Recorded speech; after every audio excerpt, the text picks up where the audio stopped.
आइए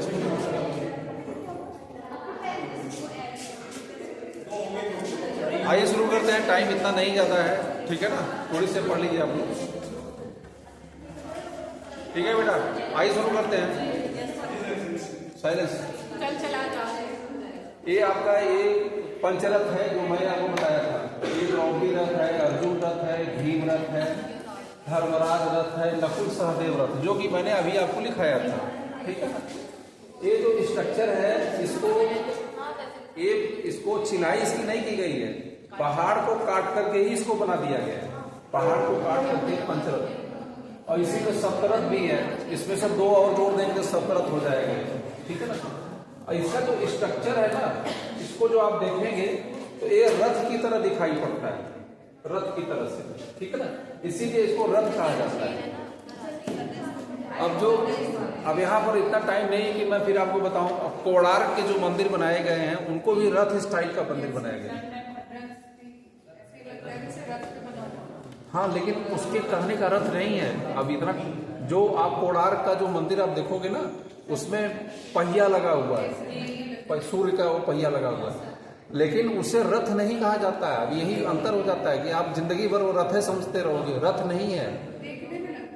नहीं, लोग यही समझते हैं 99%, आप सही समझ रहे हो, लेकिन वह रथ स्टाइल नहीं है। रथ स्टाइल अलग होती है। कोणार्क के सेंस में 99% लोग यही समझते हैं कि जो सूर्य का मंदिर है वो तीलियां पत्थर का एक बड़ा वो गोलाकार जो है चक्र की तरह दिखाई पड़ता है। उनको लगता है कि सूर्य का ये रथ है। रथ नहीं है, उसे रथ मंदिर इसलिए नहीं कहा जाता है। रथ मंदिर बनाने की एक स्टाइल है, उस स्टाइल के आधार पर कहा जाता है। लेकिन अधिकतर आप गंभीरता से नहीं पढ़ेंगे तो जिंदगी भर रथ उसी को समझते रहेंगे। ठीक है ना, अब इतना टाइम नहीं कि मैं कोणार्क के मंदिर को बताऊं जा करके। लेकिन ये है द्रौपदी रथ, ये है अर्जुन रथ, भीम रथ, अर्जुन रथ। तो ये जो स्ट्रक्चर है ना, ये रथ के आकार का है, इसीलिए इसको रथ स्टाइल कहा जाता है। और दक्षिण भारत के जितने, अब थोड़ी सी और टॉपिक है। अब इसके बाद चोल डायनेस्टी के जो मंदिर बनाए गए, मैंने बताया कि राज के द्वारा जो बृहदेश्वर मंदिर बनाया गया वह अपने आप में सबसे सर्वोत्कृष्ट उदाहरण माना जाता है मंदिर का।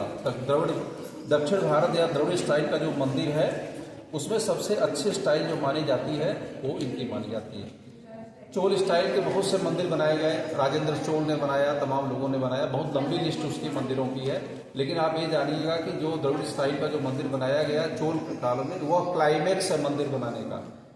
और एक नई परंपरा और शुरुआत होती है, जो कि बहुत ध्यान से सुनिएगा। चोल कालीन मंदिरों में एक नई स्टाइल शुरू हुई कि मंदिरों के अंदर चित्रकारी करने की परंपराएं शुरू हुई, पेंटिंग। अब इसे कहा जाता है temple mural art. Temple mural art यानी मंदिरों के अंदर छतों पर जो मंदिर बनाया, जो चित्रकारी की गई। अब वह एक बहुत अलग विषय है और एक बहुत बड़ी टॉपिक है। उसको पढ़ाने में ही 2-3 क्लास चली जाएगी। यह IAS में कई बार क्वेश्चन पूछा गया है कि द्रविड़ स्टाइल के जो मंदिरों की जो म्यूरल आर्ट है उसके बारे में लिखिए। अब उस म्यूरल आर्ट की इंस्पायरेशन कहाँ से मिली, कैसे उन म्यूरल आर्ट का डेवलपमेंट होता है, उसके कंटेंट क्या है। कंटेंट का मतलब ये होता है कि किस विषय का मंदिर बना, जो चित्रकारी की गई है उसके पीछे मोटिवेशन इनको कहाँ से आई, यानी वह स्टाइल किससे प्रभावित है। तो टेक्निकली देखा जाए कि वो दक्षिण भारत के जो मंदिरों में के अंदर जो चित्रकारी की गई है, गुफाओं के अंदर की गई है, उसको अजंता और एलोरा की गुफाओं से ही प्रभावित माना जाता है। ठीक है ना। ये जो पल्लव पीरियड टेंपल थे, या फिर बताया कि 4 टाइप्स के होते हैं, बट आपने 3 ही टाइप दिखाए। तीसरी चौथी स्टाइल जो है ना, वो समतल मैदानों वाली स्टाइल है। फिर वही चीज फिर आगे बढ़ जाती है। तो चोल कालीन जो मंदिर है वो मंदिर अपने क्लाइमेक्स पर पहुंच गए, और क्लाइमेक्स पर पहुंचने के बाद, ठीक है, तो वो प्रभावित, इसके बाद उनका डिक्लाइन पीरियड आने लगता है। तो उसमें से अगले जो मंदिर बनाए गए, उसमें से विजयनगर साम्राज्य के मंदिर बड़े इंपॉर्टेंट माने जाते हैं। अब इसमें जो इनका स्तंभ निर्माण की परंपरा, जो मंदिर में बनाए गए थे वो स्तंभ बनाए गए, पिलर्स। तो पिलर्स, अब मैंने बताया कि उत्तर भारत में पिलर्स नहीं बनाए गए, ध्यान रखिएगा। नागर शैली के जो मंदिर बनाए गए उसमें पिलर्स का अभाव है। दक्षिण भारत के जो प्रारंभिक मंदिर बनाए गए उसमें स्टार्टिंग ही पिलर से होती है। इसीलिए बातों को तो क्लास में, ठीक है। दक्षिण भारत के जो मंदिर बनाए गए उसमें पिलर्स का बहुत बड़ा रोल है दक्षिण भारत के, और पिलर्स का जो एक अलग विषय और मंडप बनाने की परंपरा दक्षिण भारत की एक महत्वपूर्ण परंपरा है, मंडप। तो विजयनगर साम्राज्य में अगर आप देखेंगे तो उन्होंने एक मंदिर बनाया जो कि 100 स्तंभों पर आधारित है, 100 स्तूप भी बनाया, और वहां पर कुछ पिलर्स ऐसे हैं कि अगर पिलर्स को ऐसे ठोको, एग्जाम में पूछा गया है कि उस पिलर्स को छूने पर संगीत की आवाज आती है, म्यूजिक की आवाज आती है, पूछा गया क्वेश्चन है। एक पिलर्स ऐसा बनाया गया है कि उस पर पूरा बिल्डिंग है लेकिन नीचे से ये खाली है, बिल्कुल ऐसे निकल जाता है, हाँ जमीन पर नहीं है। अब वो उसको पढ़ाने के लिए बहुत टाइम चाहिए, आप लोगों को उतना टाइम है नहीं मेरे पास पढ़ाने के लिए, वो एरिया मतलब मिसिंग हो रहा है आप लोगों के लिए, ठीक है ना। तो विजयनगर साम्राज्य में हजारा मंदिर, ठीक है ना, विजयनगर साम्राज्य का हजारा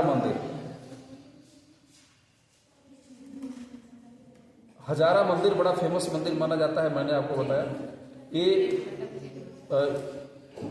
कृष्णदेव राय तुलु वंश, ठीक, हाँ तुलु वंश हजारा मंदिर अपने आप में सबसे फेमस मंदिर माना जाता है। कृष्णदेव राय तुलु 4, देखिए विजयनगर साम्राज्य में 4 डायनेस्टी हैं, सालुव, तुलुव, वाला संगम, 4 वंश हैं, संगम, सालुव, तुलुव और आराविडु, 4 वंश। विजयनगर साम्राज्य को 4 को मिलाकर के बना हुआ है, ठीक है ना। विजयनगर साम्राज्य 4 को मिलाकर के बना हुआ है। कैसे बैठ कैसे होगा,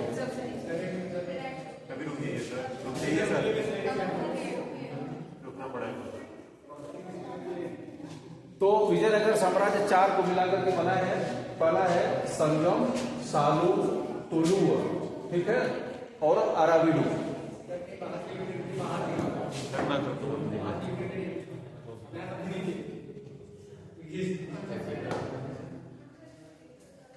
कैसे खत्म होगा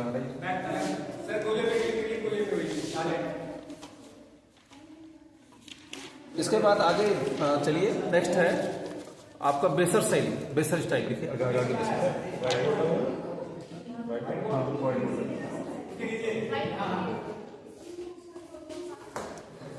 आगे है बेसर शैली। बेसर शैली मैंने बताया कि जो बेसर शैली का निर्माण हुआ है वो किसको मिला करके हुआ है, हाँ नागर और इसको दोनों मिला करके बेसर शैली का निर्माण हुआ है। तो बेसर शैली के जो महत्वपूर्ण केंद्र हैं, पहले सबसे पहले उसके बारे में लिखिए कि कहाँ कहाँ इसके केंद्र हैं। इसको कहाँ बनाया गया, महाराष्ट्र और कर्नाटक, इसका सेंटर लिखिएगा। इसमें महाराष्ट्र और कर्नाटक में इसे बनाया गया। बेसर शैली में नागर और द्रविड़ को मिला करके बनाया गया, दोनों को मिला करके बनाया गया। इसमें जिन राजाओं ने मिला के बनाया था उसमें चालुक्य और राष्ट्रकूट, चालुक्य तथा राष्ट्रकूट राजाओं ने इसे मिला करके बनाया था। चालुक्य और राष्ट्रकूट राजाओं ने इसे मिला करके बनाया था।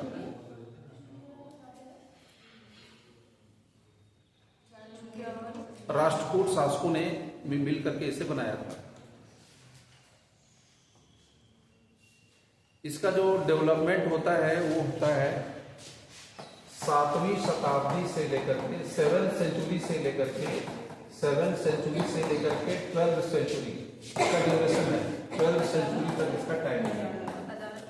From 7th century to 12th century इसका टाइमिंग है। 7वीं शताब्दी से लेकर के 12वीं शताब्दी तक इसका टाइमिंग है।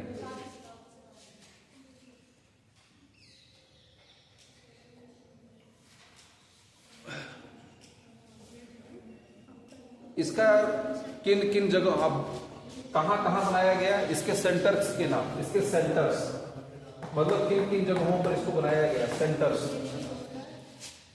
किन किन केंद्रों पर इस प्रकार के मंदिर का निर्माण किया गया। पहला है आयहोल।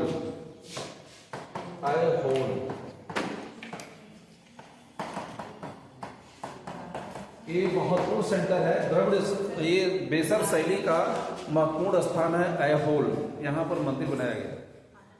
दूसरा है बादामी, बादामी BADAMI, बादामी। तीसरा है आलमपुर, आलमपुर, आलमपुर। इसके बाद चौथा है महामुक्तेश्वर, महामुक्तेश्वर, महामुक्तेश्वर। ये महत्वपूर्ण जगहें हैं जहां पर कि इसका निर्माण किया गया।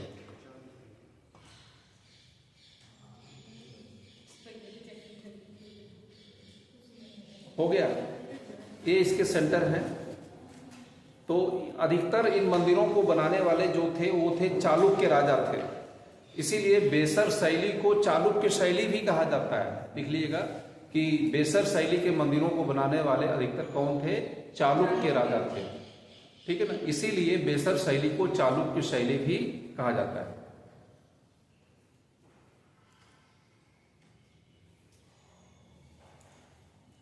अब इस प्रकार के जो मंदिर है इसकी महत्वपूर्ण विशेषताओं के बारे में लिख लीजिए कि इसकी महत्वपूर्ण विशेषता क्या है।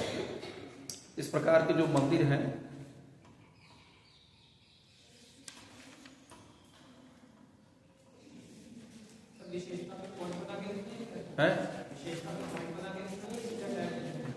नहीं, सीधा लिखिए महत्वपूर्ण विशेषताएं क्या है, इसकी विशेषता लिखिएगा कि पॉइंट नंबर पहली पॉइंट है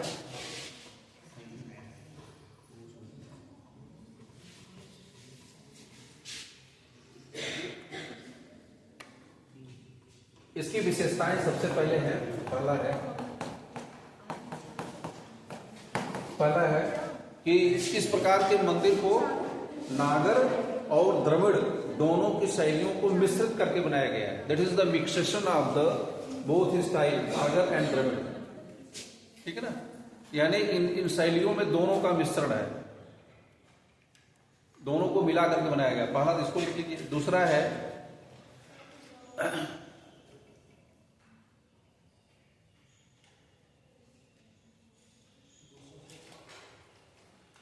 इसका जो बेस का नीचे है वह, यानी मंदिर का दो पार्ट है। ऊपर का जो मंदिर है, ऊपर का पार्ट जिसे विमान कहा जाता है, वह प्रभावित है द्रविड़ शैली से, और नीचे का जो पोर्शन है वह प्रभावित है नागर शैली से, ठीक है ना। यानी मंदिर का दो पार्ट होता है। जो विमान का पार्ट है वो प्रभावित किससे है? द्रविड़ शैली से। ये विमान की आकृति नहीं जानते वो विमान कैसा, फाइटर जेट की तरह से विमान नहीं है, इसको विमान बोला जाता है। इसको दो पार्ट अगर मानेंगे, ऊपर की जो साइड किससे प्रभावित है? द्रविड़ से प्रभावित है। नीचे का किससे है? नागर शैली से प्रभावित है। मैंने बताया कि दोनों को मिला के बनाया गया है ना, तो दोनों को मिक्सेशन से इसको बनाया गया है।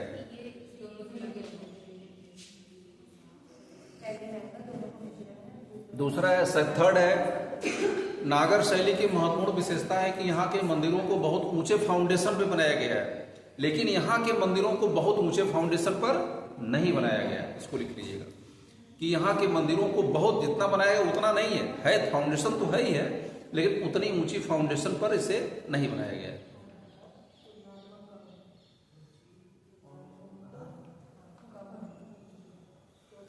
दूसरा ये है, तीसरी जो सबसे महत्वपूर्ण विशेषता मैं लिखाने जा रहा हूं, 2 पॉइंट लिख देंगे तभी आपकी बात हो जाएगी। ये मंदिर ऊपर से, इसका जो स्ट्रक्चर मैंने बताया कि द्रविड़ शैली के मंदिर कैसे हैं? अष्टकोणीय हैं अधिकतर, याद होगा आपको, अष्टकोणीय हैं। नागर शैली के और बेसर शैली के मंदिर गोलाकार हैं, ऐसे किस टाइप का, गोलाकार तो पूरा नहीं कर सकते हैं, किस स्टाइल, अंडाकार आकृति में बना हुआ है। तो ये इस प्रकार के मंदिरों का निर्माण है, अंडाकार आकार का है। ये अष्टकोणीय है, ये वर्गाकार है, और यह अंडे के आकार का इसका स्ट्रक्चर है। पूरा ऐसे फैला हुआ है, पूरा का पूरा स्ट्रक्चर।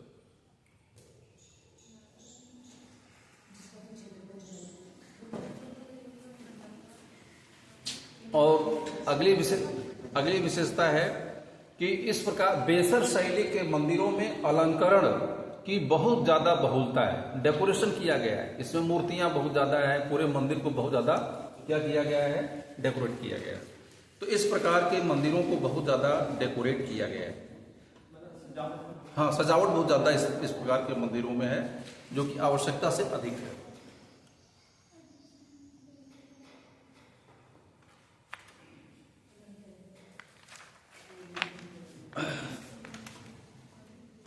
इसमें से जो सबसे इंपॉर्टेंट जो मंदिर है, पहला मंदिर लिखेगा ऐहोल का दुर्गा मंदिर, बहुत ही फेमस मंदिर है। ऐहोल के मंदिर, ऐहोल के मंदिर, ऐहोल जगह का नाम है, ठीक है ना। ऐहोल के मंदिर एक बहुत बड़ा केंद्र है, ऐहोल के मंदिर, ऐहोल के मंदिर।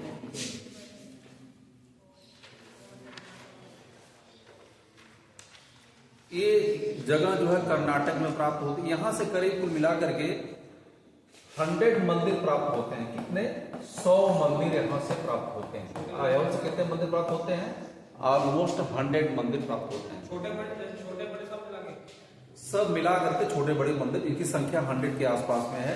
इसका संबंध बौद्ध, यानी जो मंदिर प्राप्त होते हैं, इनका संबंध बौद्ध मंदिर से भी है, जैन मंदिरों से भी है और हिंदू मंदिरों से भी है। 3 प्रकार के मंदिर हैं और तीनों की जो बनाने की स्टाइल है कौन सी? बेसर स्टाइल, ठीक है ना। तीनों जो मंदिर बनाए गए हैं, हिंदू, बौद्ध और जैन, उसमें जो स्टाइल है उसे कहा जाता है बेसर स्टाइल के मंदिर, ये तीनों में बनाए गए हैं।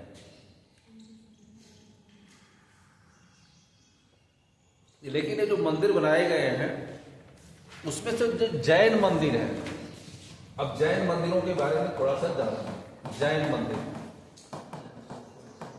जैन मंदिरों को बसादी कहा जाता है। ये क्वेश्चन आईएएस में पूछा गया है। बसादी क्या है? बसादी, बसादी, बसादी, बसादी क्या है? तो बसादी क्या है बताएंगे 2 लाइन में? अब ये तो आईएएस पर यही शुरू हो जाता है ना। अब बसादी के बारे में लिखिए 15 शब्द में, 50 शब्द में। अब बसादी क्या है?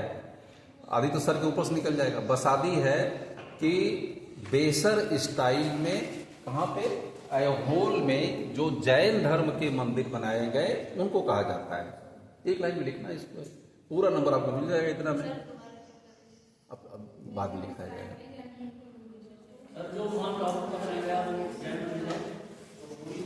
नागर शैली का है वो, उसको बसादी नहीं कहा जाएगा। बसादी सिर्फ दक्षिण भारत के जो मंदिर बने हुए हैं वो भी जैन धर्म के, उनको बसादी कहा जाएगा, उनको नहीं कहा जाएगा।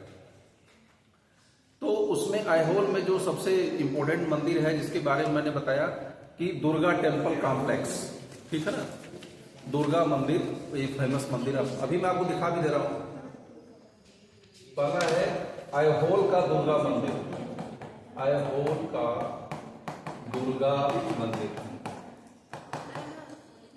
दूसरा है लाड खान का मंदिर, लाड खान का मंदिर, लाड खान का मंदिर। लाड खान, यह शिव मंदिर है। इसका संबंध किससे है? शिव मंदिर, लाड खान का मंदिर।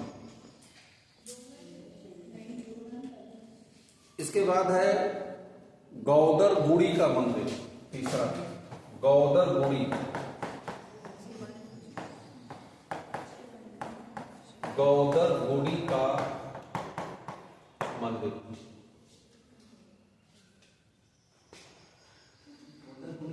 हाँ,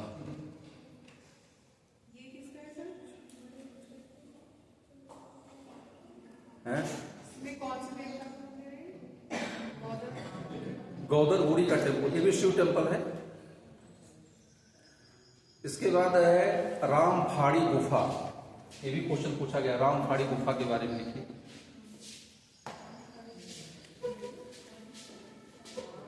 नहीं सॉरी, रावण फाड़ी, रावण फाड़ी गुफा, रावण फाड़ी गुफा, ये भी कर्नाटक में ही है। और यहाँ जो मंदिर बनाया गया है वहां पर भी इस स्टाइल का मंदिर बना हुआ है। इसके बाद है हचयप्पा मठ, हचयप्पा मठ, हचयप्पा मठ,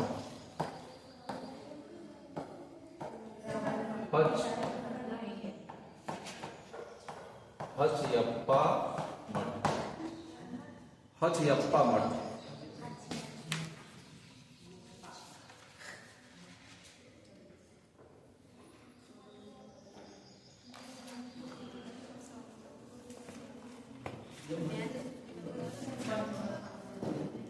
ठीक है, चलिए फिनिश हो जाता है तो बहुत कुछ, लेकिन आपने पहले इतना देख लीजिए, इतना ही बहुत आपके पर्याप्त है। अगले टॉपिक का लिए केव, चित्रकला, प्राचीन चित्रकला, केव पेंटिंग। अगले टॉपिक है केव पेंटिंग।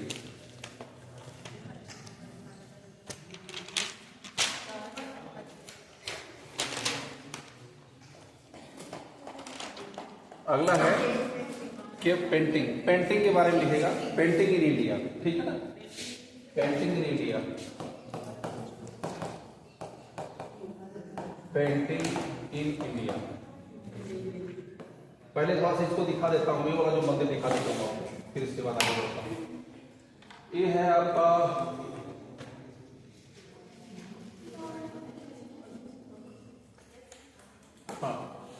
ये है लाड खान का मंदिर, ठीक है। अब इस स्ट्रक्चर को देखिए, इसका जो नीचे का जो स्टाइल है इससे प्रभावित है नागर शैली, ऊपर का द्रविड़ स्टाइल। इसको देखिए, इसका जो आकृति है कैसी है, राउंडेड है, गोलाकार है केवल, ठीक है ना। ये ना तो वर्गाकार है ना तो अष्टकोणाकार है, बल्कि इसकी स्ट्रक्चर एकदम से अलग है। इसमें डेकोरेशन भी आपको देखिए बहुत सारे इसमें डेकोरेशन किया गया है। ये हालांकि मंदिर गिर गया था, इसको फिर से रिक्रिएट किया गया है। मंदिर को फिर से ओरिजिनल फॉर्म में मंदिर नहीं है, ये रिक्रिएटेड मंदिर है, फिर से इसको बनाया गया है, ठीक है ना। ये है लाड खान का मंदिर। इसमें देखिए बहुत ऊंचा मंदिर नहीं है, बहुत ज्यादा ऊंचे बेस पर भी इसको नहीं बनाया गया है। इसका जो बेस फाउंडेशन इसकी बहुत ही कम है, ठीक है। क्या अंडाकार मंदिर है, ये पता इसका एरियल व्यू दिखाइए। पिरामिड इसमें नहीं है, पिरामिड नहीं है। अब तेली का मंदिर आपने देखा था, तेली के मंदिर में भी पिरामिड नहीं है, तेली का मंदिर दिखाया था ना। और मीनाक्षी का मंदिर देखिए, उसमें भी पिरामिड नहीं है, उसमें भी पिरामिड नहीं है। ऐसे स्ट्रक्चर आपको देखिए करके, मीनाक्षी मंदिर देखिए, उसमें पिरामिड नहीं है, ऐसे ऊपर से बल्ब दिखाई पड़ेगा, उसी तरीके से स्ट्रक्चर है, ठीक है ना। मीनाक्षी मंदिर अगर आप सर्च करके नेट पर देखेंगे तो मीनाक्षी मंदिर भी दिखाई पड़ेगा। इंट्रेंस जो वहां का है ना, ऊपर का जो स्ट्रक्चर आपको मिलेगा मीनाक्षी मंदिर में, वह ऊपर का स्ट्रक्चर कुछ ऐसे है। ये मीनाक्षी मंदिर में ऐसे बना हुआ है, आप देखिए कोई मीनाक्षी मंदिर ना, ये ऐसे बना हुआ है, मंदिर के ऊपर ऐसे स्ट्रक्चर, उसके ऊपर पिरामिड नहीं है। तो ये है, ये स्टाइल, ये भी एक स्टाइल है वहां पर, ठीक है। फिर इसमें एक और भी है,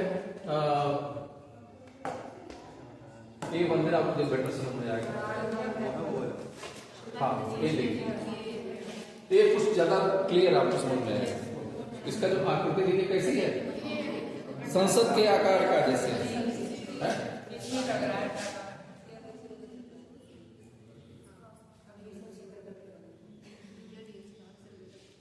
ये देख रहे हैं, ये कुछ बेटर है।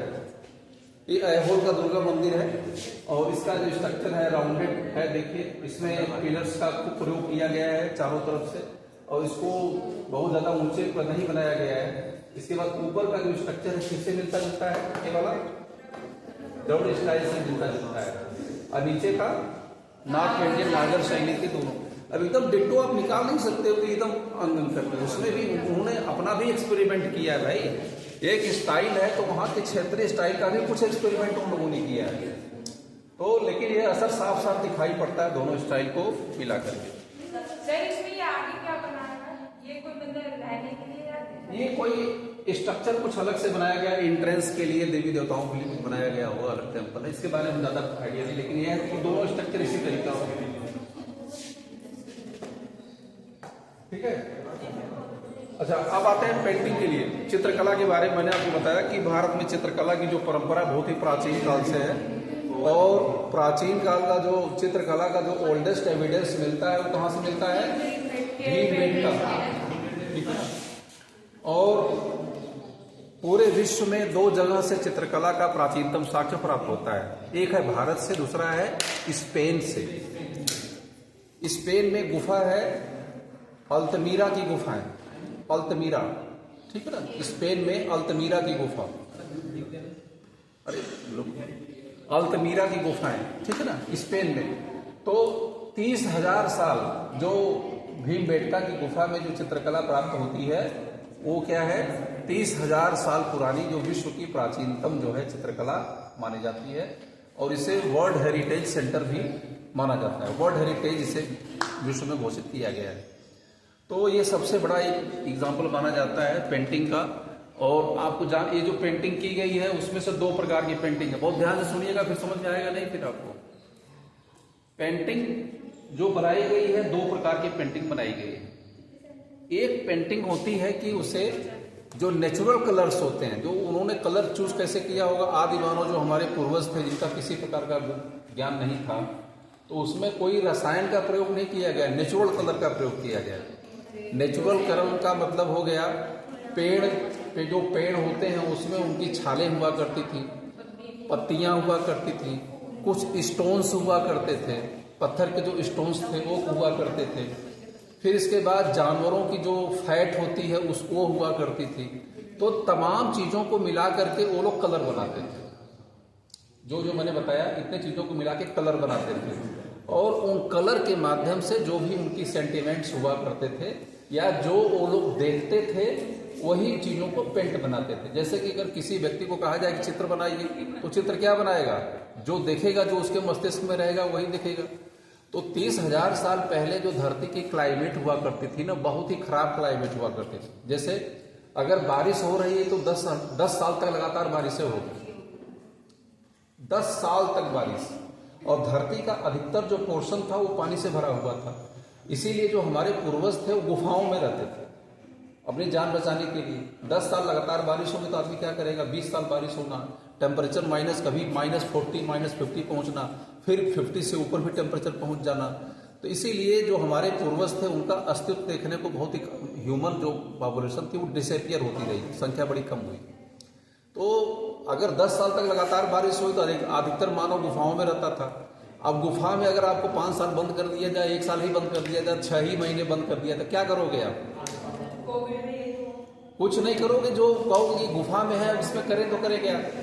तो उसमें 2 आदमी काम करता था। पत्थरों के माध्यम से, जो कठोर पत्थर होते थे उनके माध्यम से दीवार पर खुरच करके, स्क्रैच करके वो चित्र बनाता था।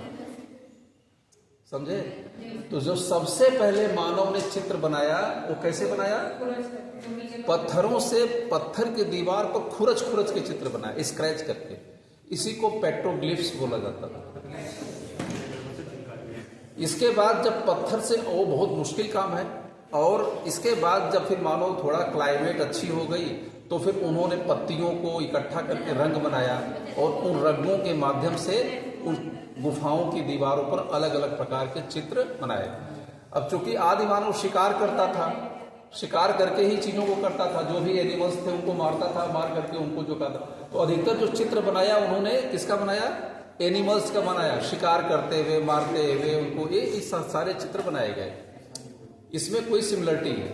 तो इससे उस समय के मानव की एक्टिविटीज के भी बारे में हमको पता करने का, हमको ये चीज समझ में आता है किस प्रकार। कुछ चित्र मैं आपको दिखा रहा हूं जो कि विश्व के प्राचीनतम चित्र हैं और जो कि हमारे पूर्वजों ने कभी बनाया होगा 25,000 साल पहले, 30,000 पहले। आपके दिमाग में होगा कि कोई ऐसी पुरानी चीज दिखाइए जो कि 25,000 साल पुरानी है। तो 25,000 साल पुरानी चीज मैं आपको दिखाने जा रहा हूँ, जो कि यह वर्ल्ड अपने विश्व में बहुत बड़ी धरोहर मानी जाती है पूरी। ठीक है,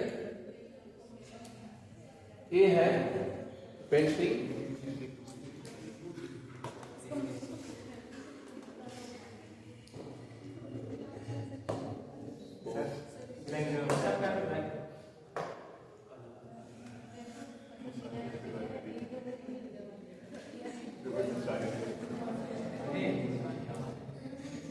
ये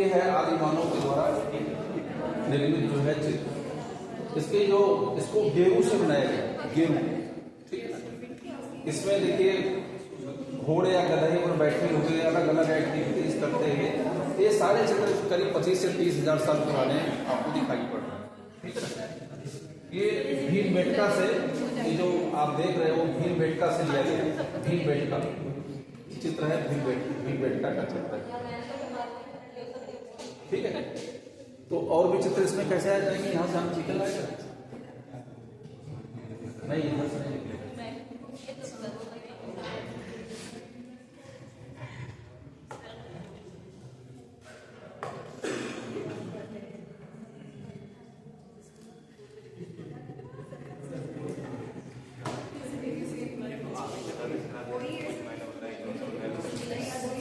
सेम है,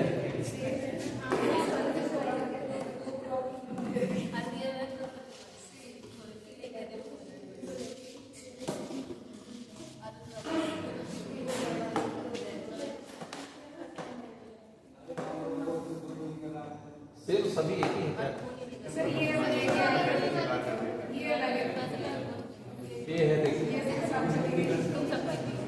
सर ये वाली अलग है और ऐसी है। ये वाली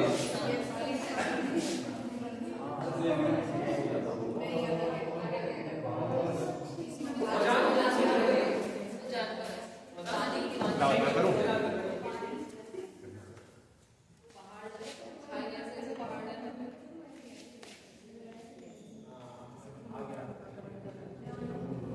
बड़ा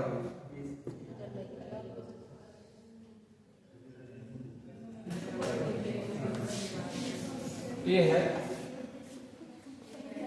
ठीक है। तो ऐसे ये चित्र है बनाए गए हैं जो कि, ठीक है ना, है ये सभी भीमबेटका के सब सारे भीमबेटका के, ऐसे बहुत से चित्र है। इसकी संख्या करीब सैकड़ों में है, एक दो नहीं है। आप जाके नेट पर देख लीजिएगा चित्रकला के बारे में, ठीक है। अब इसमें पहले चित्रकला का मैं आउटलाइन पूरा बता दूं कितना आपको पढ़ना है, ठीक है ना। तो पहला है इसका स्ट्रक्चर लिख लीजिएगा, चित्रकला का स्ट्रक्चर, यानी इसका लेआउट मैं बता दे रहा हूं कि पूरा इसका क्या लेआउट है। तो इसका है, लिखिएगा भारतीय चित्रकला का विभाजन, division of the Indian art.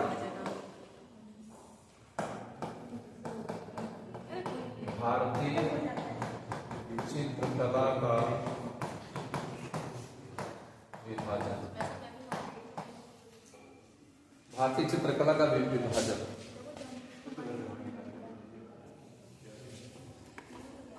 अब उसमें से जो पहला है इसका लिखेगा, पहला आदिकाल। आदिकाल, आदिकाल का मतलब हो गया पैलियोलिथिक एज, ठीक है ना, पैलियोलिथिक एज। आदिकाल या इसे कहा जाता है पूरा पाषाण काल, इसे भी कहा जाता है, इसे पूरा पाषाण काल कहा जाता है। इसकी जो टाइमिंग है करीब है 30,000 साल पुराना 30,000 ईयर्स बैक, ठीक है ना, से लेकर के नव पाषाण काल की टाइमिंग है 10,000 साल तक, 10,000 ईयर बैक।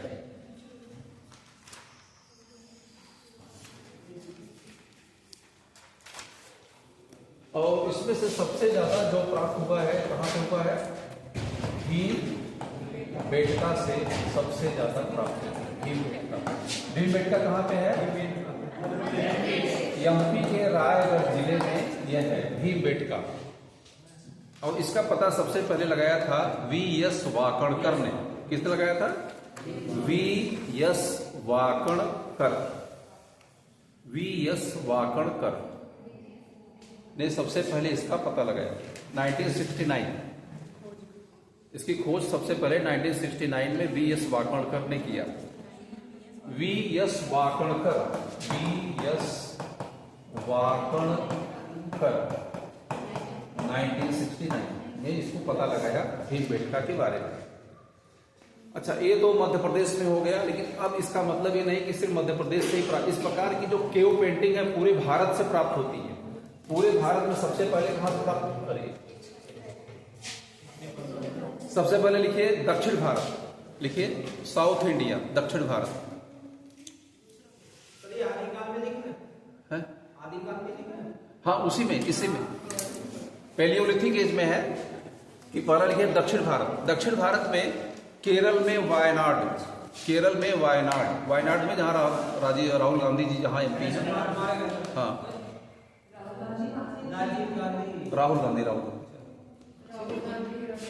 ठीक है ना। वायनाड, वायनाड में वायनाड केव है, वहां से प्राप्त होती है। दूसरा लिखिए तमिलनाडु के विलास रंगम, विलास रंगम, विलास रंगम। अब लिखिएगा उत्तर भारत में आ जाइए। उत्तर भारत में सबसे ज्यादा अगर कोई गिग प्राप्त होती है वो है मध्य प्रदेश में। सबसे ज्यादा केव पेंटिंग कहां से प्राप्त होती है? मध्य प्रदेश से। एक क्वेश्चन भी पूछा जा सकता है कि केव आर्ट सबसे अधिक कहां से प्राप्त होती है। तो सबसे पहले लिखिए भीमबेटका, मैं लिखवा चुका हूं। पहला है भीमबेटका,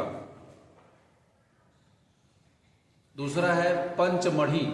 पंचमढ़ी बहुत ही एक टूरिस्ट प्लेस है और यहां से गुफाओं में प्राप्त होता है पंचमढ़ी। इसके बाद है मंदसौर, होशंगाबाद। भीमबेटका, मंदसौर, पंचमढ़ी, होशंगाबाद। हाँ होशंगाबाद है? होशंगाबाद, हो डबल सर है, बड़ा सर रहेगा, होशंगाबाद।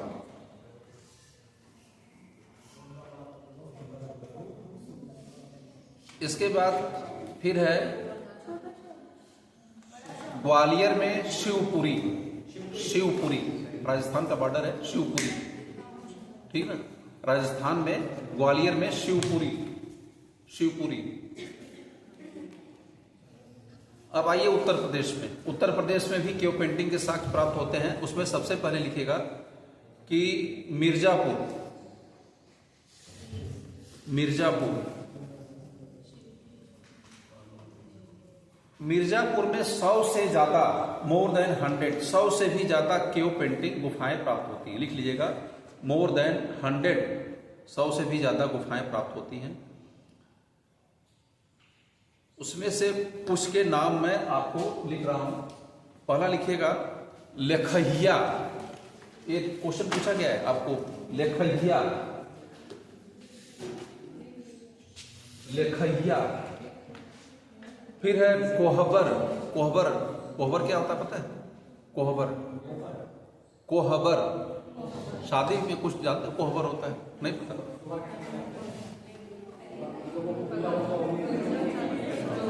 इधर नहीं होता है क्या कोहबर?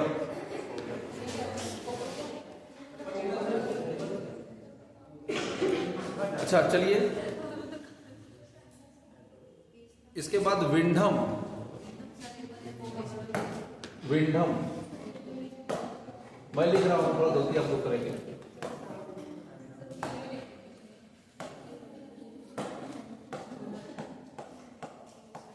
कोहबर, इसके बाद है विंडम, हाँ विंडम। फिर है महड़रिया, महड़रिया, महड़रिया। सोरहो घाट, सोरहो घाट, सोरहो घाट, सोरहो घाट। इसके बाद है बहुत चीजें हैं लेकिन छोड़िए। अगर लिखिए बांदा, बांदा में लिखिए करिया कुंड, बांदा डिस्ट्रिक्ट बांदा उत्तर प्रदेश, करिया कुंड, करिया कुंड, करिया कुंड।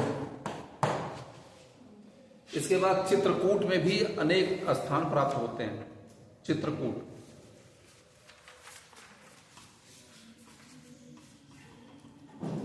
इसके बाद लिखिएगा उड़ीसा, उड़ीसा, उड़ीसा में है खंडागिरी और उदयगिरी की पहाड़ी जो है, पीछे लिखवा चुका हूं। उड़ीसा में खंडागिरी और उदयगिरी, खंडागिरी और उदयगिरी उड़ीसा में, खंडागिरी तथा उदयगिरी ये उड़ीसा में पहाड़ियां हैं एक खंडागिरी उदयगिरी से ही वहां पर उसको वो अभिलेख प्राप्त होता है। इसके बाद है बिहार में चक्रधरपुर, बिहार में चक्रधरपुर, चक्रधरपुर ये पेंटिंग प्राप्त होती है। अब इसके बाद आगे लिखेगा, नेक्स्ट है कि इंडस वैली सिविलाइजेशन में पेंटिंग का साक्ष्य मिलता है कि नहीं। बहुत अच्छा क्वेश्चन है। अगला टॉपिक है सिंधु घाटी सभ्यता, Indus valley civilization, Indus valley civilization. अगर एक क्वेश्चन पूछ दे कभी कि सिंधु घाटी सभ्यता की चित्रकला के बारे में लिखिए तो 99% लोग फ्यूज हो जाएंगे, लिखेंगे कि मतलब लिख ही नहीं पाएंगे। आप पूछो क्यों नहीं लिख पाएंगे? इसलिए कि उस पॉइंट पर कभी किताब में लिखा ही नहीं गया। अब पेंटिंग वहां से प्राप्त, जो पेंटिंग का दिमाग में आपका है कि गुफा पेंटिंग होती है, दीवारों पर बनाया जाता है, ऐसी पेंटिंग सिंधु घाटी सभ्यता में प्राप्ति नहीं हुई है, मिली ही नहीं है। सील पर पेंटिंग थोड़ी माना जाएगा उसको। अब समस्या है कि फिर पेंटिंग प्राप्त कहां से होती है? अब प्राप्त होती है वहां की पॉटरी पर, जो बर्तन है ना, जो मिट्टी के बर्तन जो प्राप्त हुए हैं, मिट्टी के बर्तनों पर चित्रकारियां की गई। ठीक है, तो सिंधु घाटी की सभ्यता की चित्रकारी कहां से प्राप्त होती है? चित्रकारी प्राप्त होती है कहां पे? पॉटरी पे। पॉटरी यानी जो मृदभांड से हिंदी कहा जाता है, मृदभांड। मृदभांड का मतलब हो गया मिट्टी के बर्तन के ऊपर बहुत सी चित्रकारियां बनाई गई, मिट्टी के बर्तन के ऊपर चित्रकारी बनाई गई। इसी को कहा जाता है Indus valley civilization cave painting. ठीक है ना।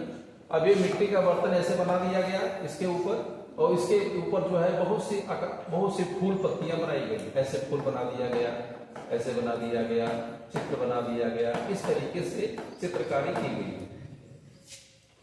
ये पॉटरी के पेंटिंग कहा जाता है। और इस प्रकार की जो पूरे इंडस वैली सिविलाइजेशन में अलग अलग उनकी स्टाइल प्राप्त होती है। तो जो वहां पर पॉटरी पेंटिंग प्राप्त होती है उसको अलग अलग भाग में बांटा। जैसे क्वेटा पेंटिंग, क्वेटा लिख लीजिएगा, पहला है क्वेटा पेंटिंग यानी क्वेटा चित्रकला, क्वेटा पाकिस्तान में है। दूसरा है आमरी, आमरी भी पाकिस्तान में है, आमरी, आमरी चित्रकला। तीसरा है, ये सब सभी के बर्तनों पर बनाई गई है, झोब, झोब चित्रकला, झोब चित्रकला। चौथा है झूकर एंड झाकर, झूकर तथा झाकर चित्रकला, झूकर तथा झाकर चित्रकला। ये मिट्टी के बर्तनों पर बनाया गई चित्रकला है जो कि डिक्लाइन फेस है। झूकर ये दोनों जगह का नाम है पाकिस्तान में, झूकर भी जगह का नाम है और झाकर भी जगह का नाम है, झोब भी जगह का नाम है। ये सब पाकिस्तान में, ये झूकर और झाकर भी जो है वहां पर है। ये सिंधु घाटी सभ्यता से जुड़ी हुई कल्चर जगह का नाम है जहां से विशेष प्रकार की पॉटरी बनाई जाती थी और उसमें सभी चित्रकलाओं में समानता देखने को मिलती है। ठीक है। अगर एक प्रकार का चित्रकला मेरठ के और मेरठ के आसपास के 10 जिलों से प्राप्त होता है तो उसे कहा जाएगा मेरठ की चित्रकला। उसी तरीके से सिंधु घाटी सभ्यता की जो एक कल्चर थी, क्वेटा से एक विशेष प्रकार के बर्तन प्राप्त हुए हैं, आमरी के, झोब के, झोकर के, एक इनकी निश्चित विशेषताएं हैं। ठीक है ना। इस प्रकार की चित्रकला हमें प्राप्त होती है सिंधु घाटी सभ्यता में। इसके अलावा दूसरी जो यहाँ प्राप्त होती है इसको कहा जाता है लोक कला। लोक कला का मतलब जो वह कला जो आम आदमी के द्वारा विकसित की गई, इसी कहा जाता है फोक आर्ट। क्या कहा जाता है? फोक आर्ट यानी लोक चित्रकला इसे कहा जाता है। ठीक है ना। आगे लिखेगा, अगला जो डिवीजन है लिखेगा बौद्ध काल की चित्रकला, बौद्ध काल की चित्रकला। नेक्स्ट जो अगला विभाजन है वो है बौद्ध काल की चित्रकला, बौद्ध काल की चित्रकला। बौद्ध काल की चित्रकला की जो टाइमिंग है वो है शुंग काल से लेकर के 2nd सेंचुरी BC से लेकर के 700 AD तक, 2nd सेंचुरी BC से लेकर के 700 AD तक का टाइम।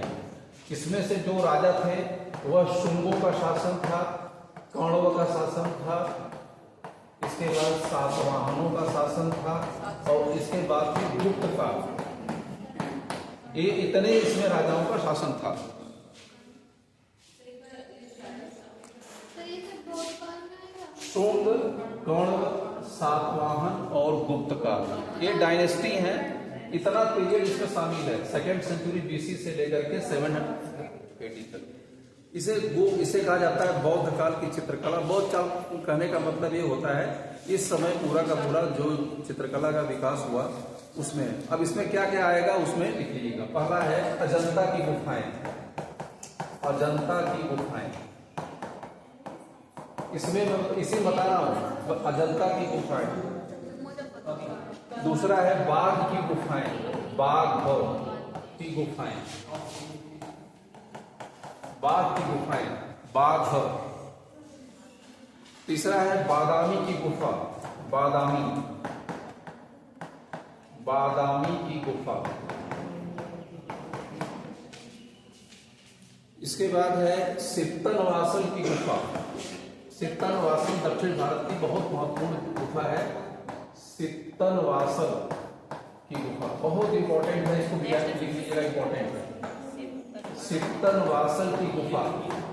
अब दक्षिण भारत में जो चित्रकला का विकास होता है ना वो सित्तनवासल से ही होता है। सित्तनवासल का जैन मंदिर है, बहुत फेमस है। सित्तनवासल का मंदिर है, यह मंदिर है सित्तनवासल का मंदिर, टेम्पल ऑफ द सित्तनवासल।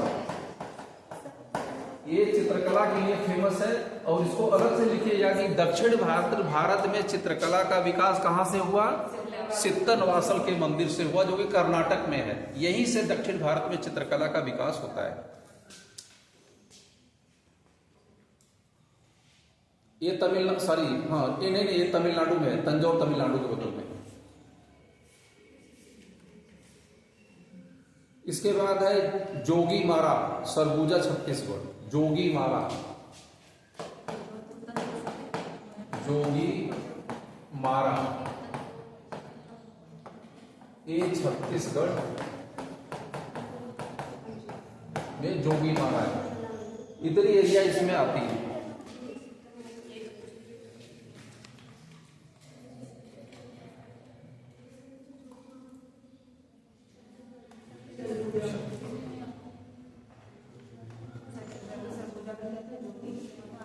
जोगी मारा।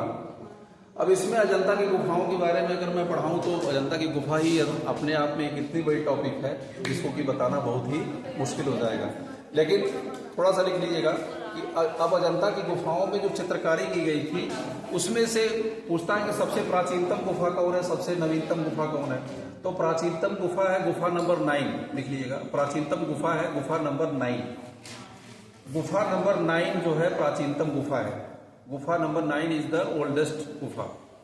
गुफा नंबर 9 इसमें सबसे प्राचीनतम है और गुफा नंबर 1 सबसे नवीनतम है।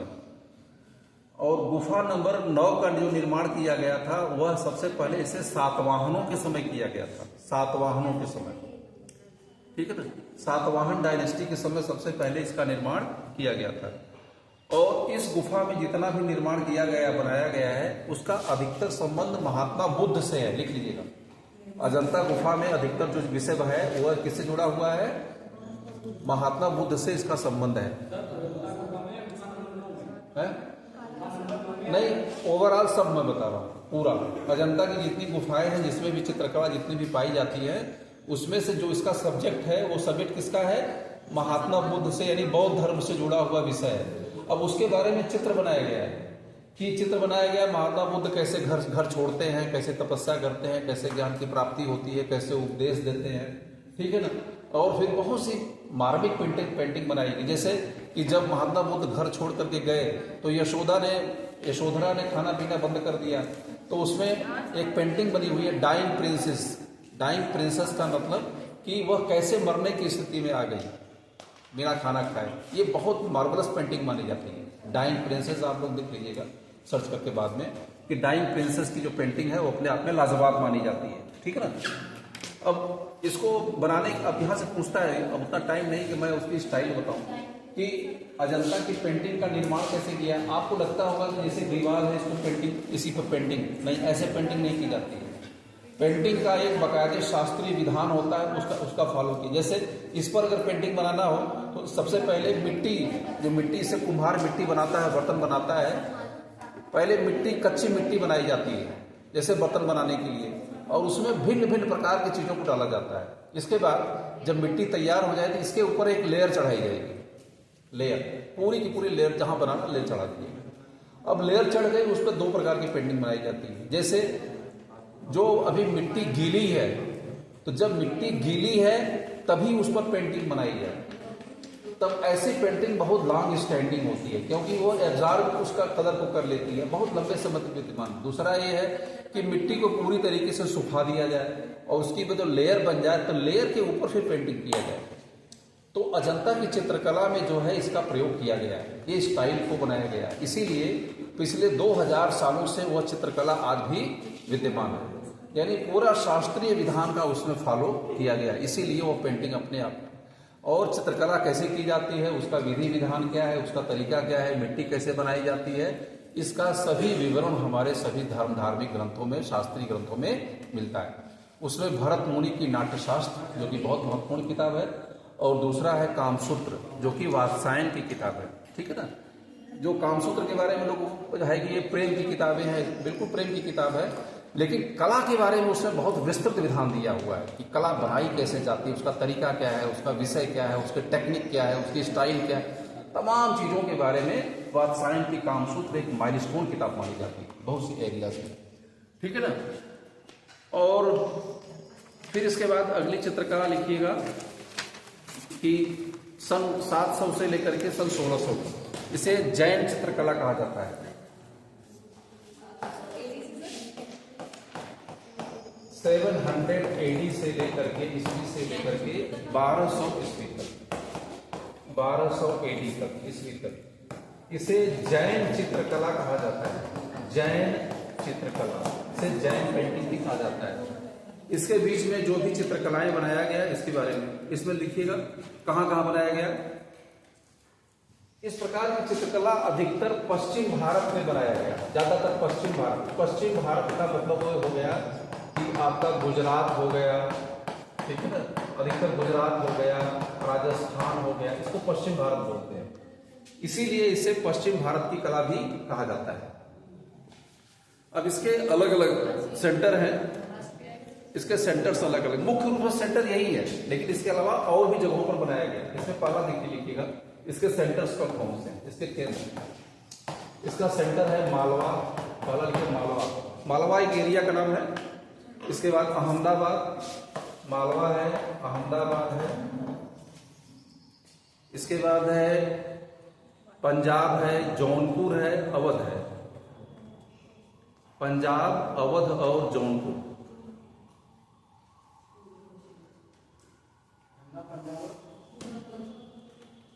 मालवा, अहमदाबाद, पंजाब, अवध, जौनपुर। इसके अलावा इस प्रकार की चित्रकला का प्रसार हमको विदेशों से भी देखने को मिलता है। लिखिएगा विदेशों से, फॉरेन कंट्रीज से। पहला लिखिए Nepal, Nepal, Burma, Nepal, Burma, Cambodia,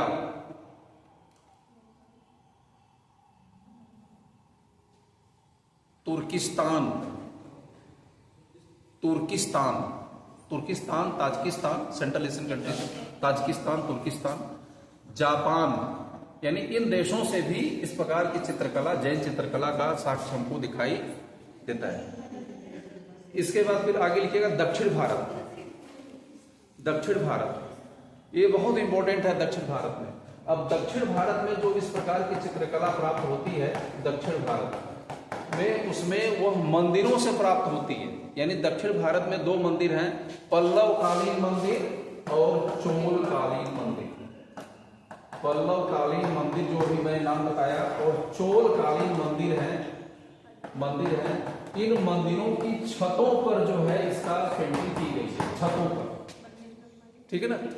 Pallav कालीन और चोल कालीन जो मंदिर प्राप्त होते हैं, उन मंदिरों के छतों में या उसकी इंटरनल पार्ट पर इस प्रकार की जैन प्रकार की पेंटिंग की गई है। ये अपने आप में मैंने बहुत बताया कि बहुत ही इम्पोर्टेंट है। अब इसके अलावा पाल शासक, ठीक है ना, पाल शासक, जो पाल शासक थे, ये कहाँ के शासक थे? ये थे शासक बंगाल के।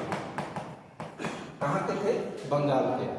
उसमें कुछ शासकों के नाम है धर्मपाल, देवपाल, ये सब पाल शासकों के नाम है। इनकी टाइमिंग यही है 700 के बाद इनका टाइमिंग है पाल शासकों के। उसमें देवपाल शासक हुआ, फिर धर्मपाल हुआ, ठीक है ना। इन शासकों के समय भी जैन चित्रकला का विकास होता है। अब कैसे होता है मैं इसको अब होता है, इसको पहले आपको जानना बहुत ही जरूरी है कि ये जो मैं चित्रकला बताया वो चित्रकला कैसी है, इसके बारे में आपको मैं बताता हूँ, ठीक है ना। अब जैन जो ग्रंथ लिखे गए इस काल में केव पेंटिंग का साक्ष्य हमको कम मिलता है। जो मैंने बताया कि मंदिरों की छतों के ऊपर व उसके दीवारों के ऊपर इस प्रकार की चित्रकला बनाई गई। एक चित्रकला और थी, जैसे कि जो ग्रंथ लिखे गए, जैसे कि एक ग्रंथ लिखा गया ऐसे, तो पहला तो मैंने बताया कि मंदिरों की छतों पर पाई गई इस प्रकार की चित्रकला, जैन चित्रकला। इसको ध्यान रखिएगा, आप इसको देखिए, बहुत सावधानी से समझने की जरूरत है। पहली चित्रकला बनाई कहाँ बनाई गई? मंदिरों में जो चित्रकला पाई गई, नंबर 1। दूसरा जो है वह जैन धर्म की पुस्तकों में चित्रकला पाई जाती है, यानी इसे पोथी कहा जाता है। पोथी यानी जैन धर्म की पोथियों में जो चित्रकला पाई गई, पोथियों में चित्रकला पाई गई। अब जैन धर्म की पोथियों में कैसे प्राप्त हुई है इसको मैं बता रहा हूं। समझ में आ रहा है कि नहीं आ रहा है? समझ में आ रहा है? अब देखो, जैन धर्म का मान लीजिए एक ग्रंथ का एक पेज है, ठीक है ना, मान लो एक पेज है। अब इसमें क्या है कि कुछ भी इसमें लिखा, जैसे एक ग्रंथ है कल्पसूत्र। कल्पसूत्र के लेखक कौन है, कोई बताएगा? जैन धर्म में एक ग्रंथ है कल्पसूत्र, भद्रबाहु। वेरी गुड, बहुत अच्छा है। भद्रबाहु ने कल्पसूत्र की रचना की है। अब इस ग्रंथ की जो रचना की गई है, अब मान लीजिए कल्पसूत्र का एक पेज है, तो इसमें क्या किया इन लोगों ने, इसमें ऐसे लिखा गया, ऐसे धार्मिक बातों को लिखा गया, लेकिन इसका जो बाहरी फ्रेम है, जिसे फ्रेम कहा जाता है, इतना में तो लिखा है, इतनी जगह खाली चारों तरफ। अब इसमें क्या किया इन लोगों ने, बहुत खूबसूरत पेंटिंग चारों तरफ बनाई गई। इसके जो बॉर्डर एरिया है यहाँ पर बहुत खूबसूरत पेंटिंग यहाँ पर ऐसे बनाई है। जो भी पेंटिंग बनाई हो, ठीक है, एक पेंटिंग का क्षेत्र है इसका ऐसे। और मध्यकाल की या जो इस काल की जो पेंटिंग में यह असर हमको दिखाई देता है। तो जैन धर्म की चित्रकला है इस प्रकार की। और इस चित्रकला, अब देखिए ध्यान से सुनो बेटा, इस चित्रकला में जो यहाँ पे पोथियों पर बनाई गई है और जो मंदिरों में बनाई गई है, इस दोनों चित्रकलाओं में बहुत सिमिलरिटी है। यानी जो मंदिरों में बनाई गई होगी चित्रकला, वह इससे प्रभावित चित्रकला है। दोनों की कनेक्टिविटी है, ध्यान रखिएगा। ये दोनों में एक सिनर्जी दिखाई पड़ती है, दोनों में कनेक्टिविटी दिखाई पड़ती है, क्योंकि जो कंटेंट और जो बनाने की स्टाइल जो यहाँ दिखती है, वही स्टाइल मंदिरों में भी दिखाई पड़ती है। ताम्रपत्र हाँ, नहीं, ताम्रपत्र पर कैसे चित्रकारी होगी? चित्रकारी होती थी, मैं बता रहा हूँ, चित्रकारी होती थी भोजपत्र पर, ताड़पत्र पर, कपड़े पर, ठीक है ना। जैसे आप लोग कहते हो बासी कागज, बासी कागज क्या होता है? बासी नाम क्यों पड़ा?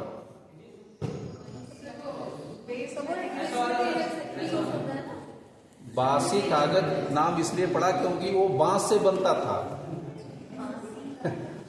बासी कागज में बासी का मतलब कि ये नहीं कि पहले का बना हुआ है। बासी कागज इसलिए नाम पड़ा क्योंकि वो किससे बनता था, इसीलिए उसका नाम बासी कागज पड़ गया, ठीक है ना। तो ऐसे जो प्राचीन काल में जो है पांडुलिपियां यानी जो मैन्युस्क्रिप्ट पाई गई है, उसमें 2-3 प्रकार के भोजपत्र का इस्तेमाल किया गया है।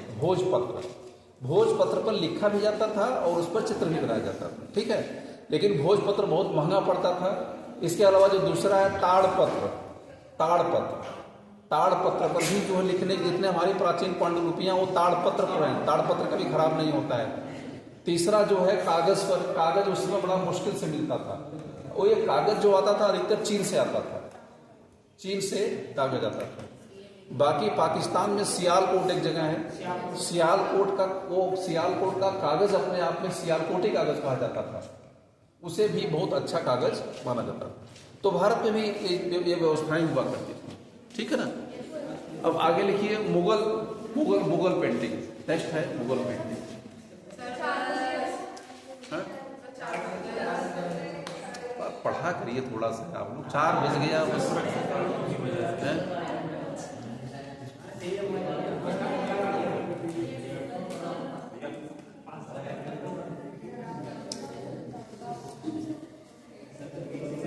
आप लोग एकदम हाथ खड़ा कर देते हो हमारे साथ। अभी कितना टाइम है? आधे घंटे और पढ़ लीजिए, हाफ एन आवर। रिकॉर्ड रहेगा बेटा, रिकॉर्ड में अपलोड कर दूंगा, अपलोड कर दूंगा। अच्छा, आसान पढ़ा रहा हूँ मैं,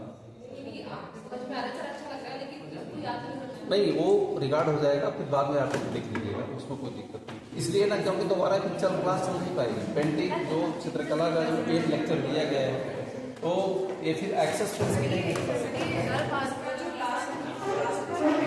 this is the last class, इसीलिए मैं बोल रहा था कि फिर वो अदरवाइज फिर आपके टच में होगा ही नहीं फिर कभी नहीं। वो लेक्चर्स जो अलाउड है उतने हो पाएगा। मैं आधे घंटे में और पढ़ा दे रहा हूँ, ठीक है ना। फिर जो नहीं पढ़ता बेटा रिकॉर्डिंग में अपलोड कर दूंगा, आप देख लेते हैं, ठीक है ना, कोई इशू नहीं है। थोड़ी सी आधे घंटे और पढ़ लीजिए, बस आधे घंटे, हाफ एन आवर लिख लीजिए। अब आगे लिखिए मुगल आर्ट, ठीक।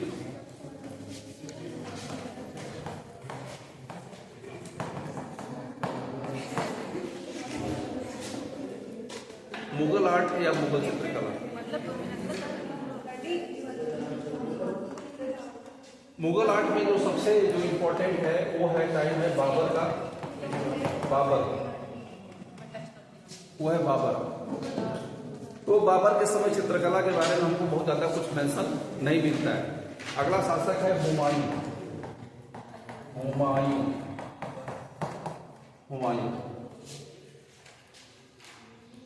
हुमायूं का जीवन जो था वो पूरा का पूरा जीवन कहा था, वो भागता ही रहा अपनी जान बचाने के लिए। शेरशाह सूरी जो कि इसका अपोनेंट था, लगातार इसको दौड़ाता रहा और अपनी जान बचाने के लिए भागता रहा। और ये जाता है ईरान, ठीक है ना।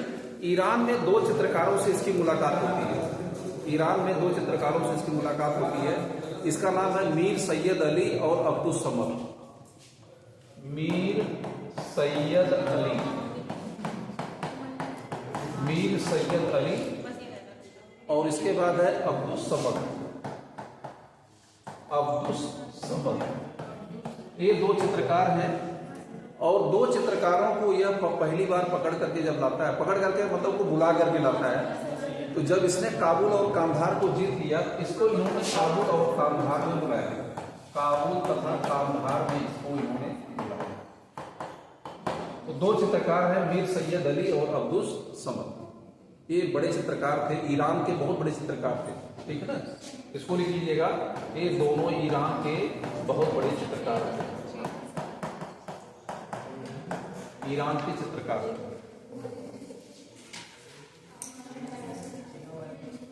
ठीक है। इसके बाद पे लिखिए अकबर। इनकी कोई फेमस पेंटिंग वगैरह? इनकी पेंटिंग तो मैं आगे, वो इतना इम्पोर्टेंट नहीं अभी इनकी पेंटिंग है। आगे लिखिए अकबर। अकबर का कंट्रीब्यूशन ये है कि अकबर ने एक चित्रशाला विभाग का निर्माण किया। चित्रशाला विभाग इसने निर्माण किया, ये अकबर को श्रेय जाता है। इसने क्या किया? चित्रशाला विभाग का इसने गठन किया गया। इसने चित्रशाला विभाग का क्या किया? इसने गठन किया। कहाँ पे? फतेहपुर सीकरी में। यहाँ पर इसने एक सेंटर बनाया फतेहपुर सीकरी में, और इसका अध्यक्ष जो बनाया, इसका हेड बनाया, मीर सैयद अली और अब्दुल समद इसके अध्यक्ष जो बनाए, मीर सैयद अली तथा अब्दुल समद।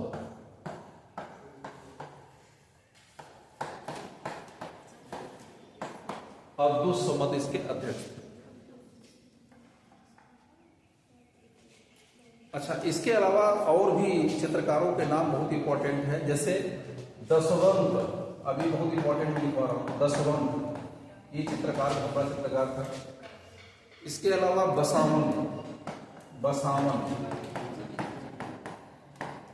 बसावन किसके लिए फेमस था? चित्र की बैकग्राउंड बनाने के लिए, चित्र की पृष्ठभूमि, बैकग्राउंड ऑफ द पेंटिंग,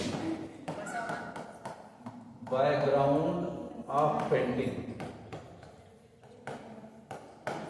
ये बनाता, बैकग्राउंड ऑफ द पेंटिंग, चित्रकला की पृष्ठभूमि ये बनाता था। चित्र की पृष्ठभूमि ये बनाता था, चित्र की पृष्ठभूमि ये बनाता था। इसके अलावा मिस्किन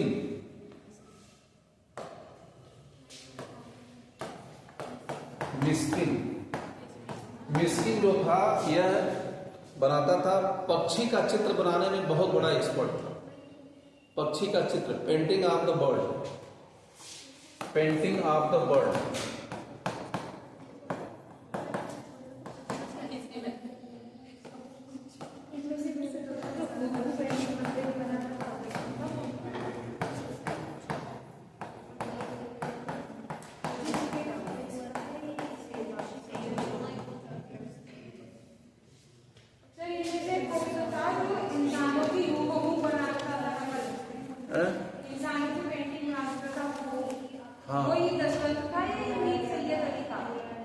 इसमें लिखिए दसवंत जो था, दसवंत ह्यूमन इमेज, हाँ, दसवंत ह्यूमन इमेज मतलब मानव का चित्र बनाने में दसवंत का जो है बहुत बड़ा होता।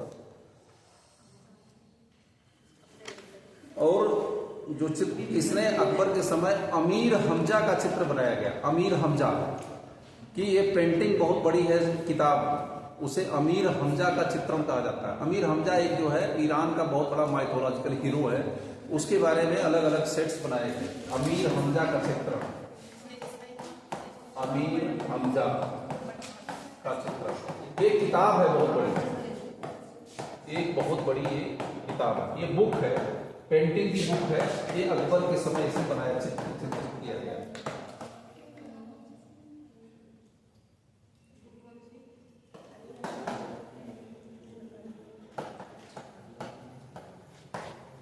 अमीर हमजा है।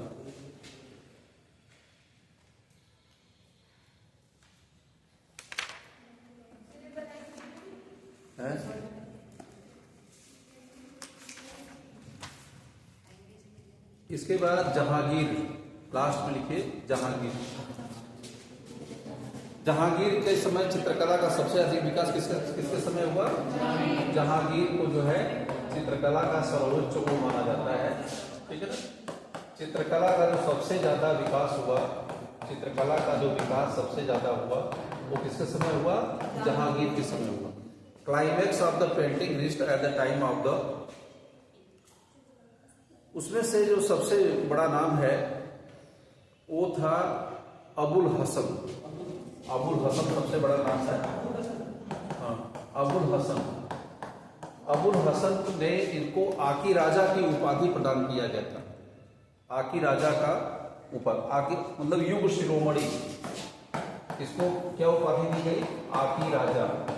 आकी राजा का मतलब हो गया युग शिरोमणि, जो युग का शिरोमणि हो। हाँ, इसे युग शिरोमणि की उपाधि, आगी राजा का मतलब होता है युग शिरोमणि।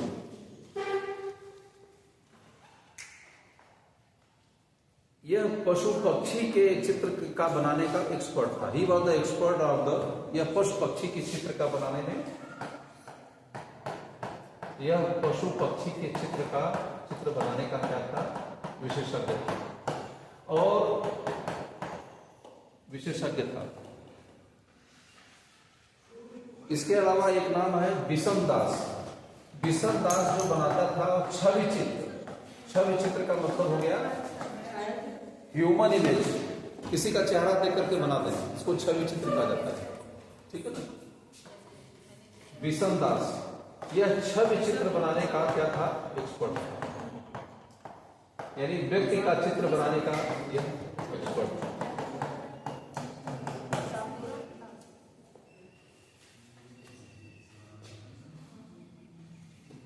इसके अलावा कुछ और नाम लिख लीजिए, जैसे मंसूर, मंसूर का भी नाम लिखिए इसी में, मंसूर। फारूक बेग, मंसूर, फारूक बेग, फारूक बेग, मंसूर। मोहम्मद नादिर, मोहम्मद मुराद, मोहम्मद नादिर और मोहम्मद मुराद। ठीक है, ये इतने नाम हो गए। इसमें एक चीज और भी लिखेगा कि मुगल काल में महलों के अंदर भी चित्र बनाए गए जिसकी चर्चा नहीं होती है। ठीक है ना, लिख लीजिएगा अलग से। मुगल काल में महलों के अंदर जो महल पैलेसेस होते थे, उन पैलेसेस के अंदर भी चित्र बनाए गए, उसकी भी चर्चा बहुत जरूरी, जिसकी चर्चा नहीं होती है। मुगल काल में महलों के अंदर चित्र बनाए गए, जैसे मांडू में बनाया गया। मांडू, मांडू कहाँ पे है, मध्य प्रदेश में है। उसके बारे में मैंने भूतों की कहानी बताई थी ना, मांडू मध्य प्रदेश। ठीक है, चलिए बहुत पढ़ा आप लोगों ने, अभी तो